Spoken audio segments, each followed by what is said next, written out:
Hi, my name is Michael Dell. I'm a Ganawage Rono living with special needs. When I was interviewed, I had an idea for a show for people from Ganawage living with disabilities. Today is the start of that show, Walk in My World. Often, people with disabilities lead sheltered lives, and their interactions are limited to caregivers and family members. I hope this show will bring you awareness of these people, their families, their lives, and their dreams for the future. We are here today to interview another family, this time a child with Down syndrome. Mike and Krista Horn have agreed to come and tell their story.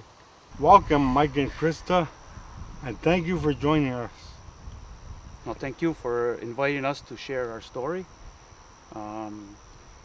Basically, Krista and I, hopefully today, will also share what it's like to walk in Krista's shoes on a normal daily basis. Maybe you can explain to us what Down syndrome is? Well, Down syndrome affects 1 out of every 800 births. Down syndrome is also referred to as trisomy 21, which means there's an extra number 21 chromosome in every cell. This results in some severe developmental delays, physiologically as well as intellectual. How is Krista affected by Down syndrome? Okay. Well, I guess basically due to some developmental delays, all her steps in terms of development have been somewhat delayed, but that doesn't mean that she doesn't achieve certain things. I'll give you examples when it took a little bit longer to walk, as well as to acquire speech. But again, she's able to acquire many things that everybody else can. The only problem is it takes a longer period of time. Did you know before she was born that she would have Down syndrome? Basically, we had no indication that she would have Down syndrome. It was a normal pregnancy, normal delivery. It was only maybe 7 hours after she was born. My wife received a call from the hospital that we needed to go back, that there was an issue with Krista. When we arrived, the pediatrician told us that she not only had Down syndrome, but also she had a congenital heart problem that would need corrective surgery. So basically, when we first saw her after the pediatrician talked to us, it was kind of a very alarming thing, because she was in an incubator and she basically had a plastic bubble around her head, and that was oxygen that was being fed to her due to the heart not being able to provide enough oxygen to the rest of her body. How did the family feel after finding out? Well, like normal, everybody was in shock at first, but I mean, they were very supportive of us. I mean, even people, family, friends, everybody came forth, and gave us support, and I think that has continued on to this day. You know what I mean? We're fortunate to have a large family, as well as Chris is very fortunate. You have a nice big family, right?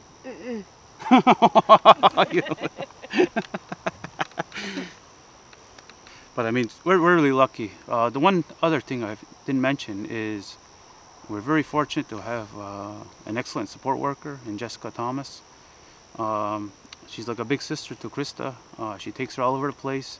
More importantly, she is very proactive in making sure that she's inclusive and integrated in regular mainstream society. There's nothing that Krista misses out on that any other teenage girl would miss out in. Right? Yeah.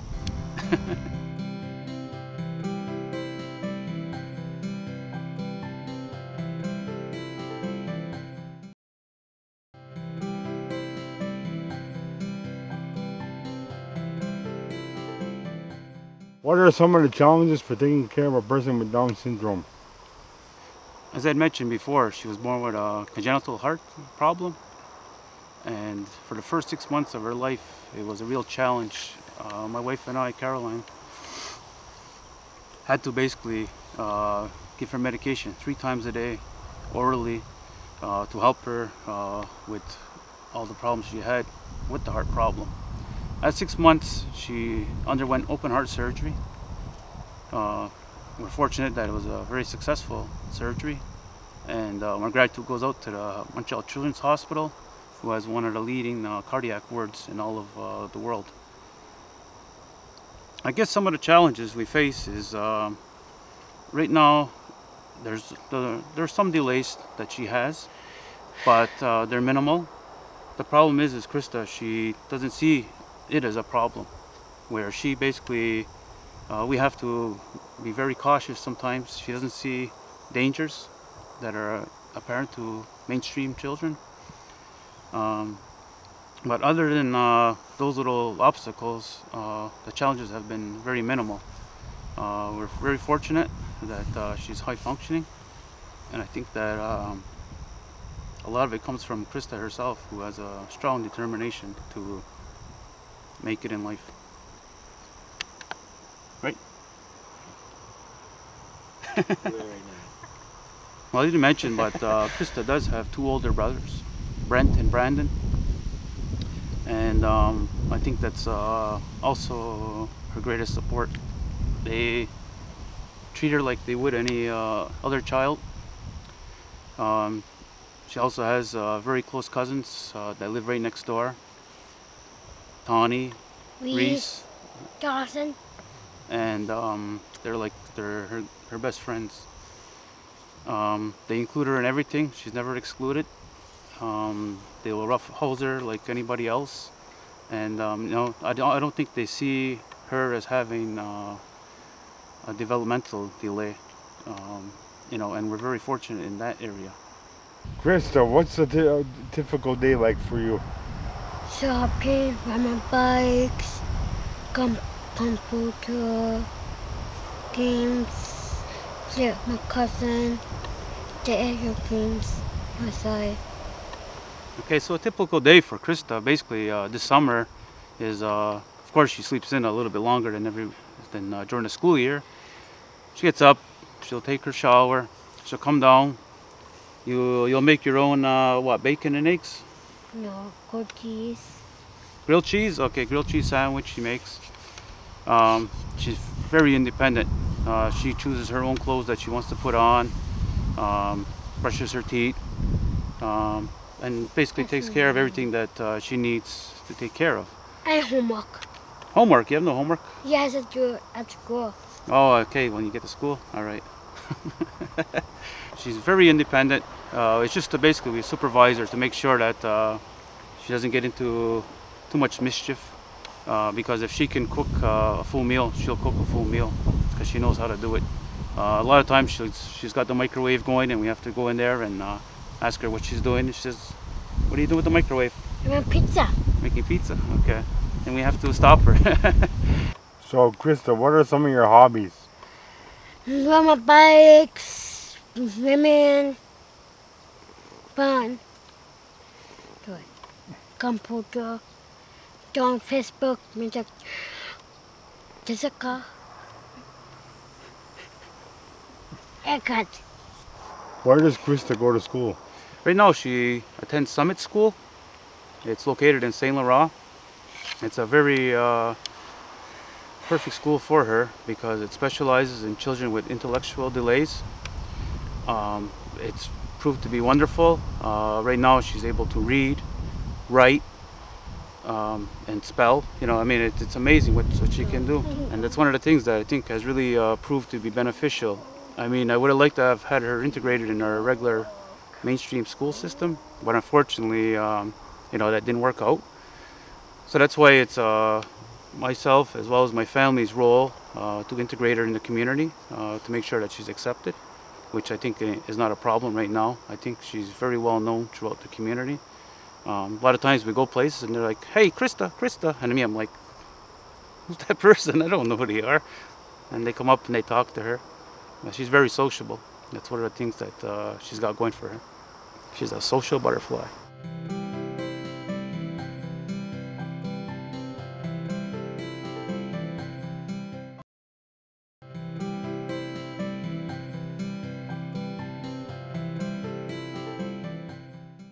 Krista, since school is starting on Monday, what's your favorite subject?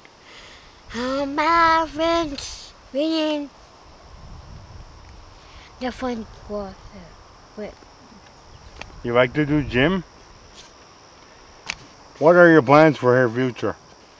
Well, right now, I mean, she's only 13, but I mean, that time comes very quickly when it's time for her to move out, get a job. Like I said, right now she has a lot of skills, and it's just to further develop them. You know, hopefully, I like to see her working somewhere in the community that's more frontline, being out there socializing with people. I think that would be very good for Krista. In terms of herself, I can see her living somewhat semi-independent. I have built a garage that has a studio apartment. It'll allow Krista to live on her own, an arm's length away. The only thing is, I asked Krista, who's moving in the apartment? Daddy? my brother. She wants me to move in the apartment. She's gonna move in with her mother. But I think right now, the other thing too is, like I said, she has a big support mechanism around her, and I think that's very important because, you know, if something was to unfortunately happen to my wife or myself, you know, we have people around that would be able to be there for Krista. I don't think she'd ever be on her own. Her brothers will always be there for her. They're very supportive in helping her out. That's pretty well it, huh? But what do you think is going to happen in the future? I love my brother. Yeah. Are you going to get a job? Yes. Make money? Yep. And what kind of car are you buying? Something my mom. What kind of car? Red Red? car. A red car? Yeah, What- something my mom. What brand? Truck. A truck? Are you going to get a truck? Okay. Red truck. I thought you wanted to get a Mustang.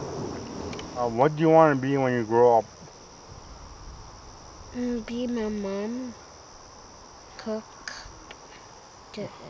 So you want to be a chef? Cool. What role can the community play in helping to secure her future?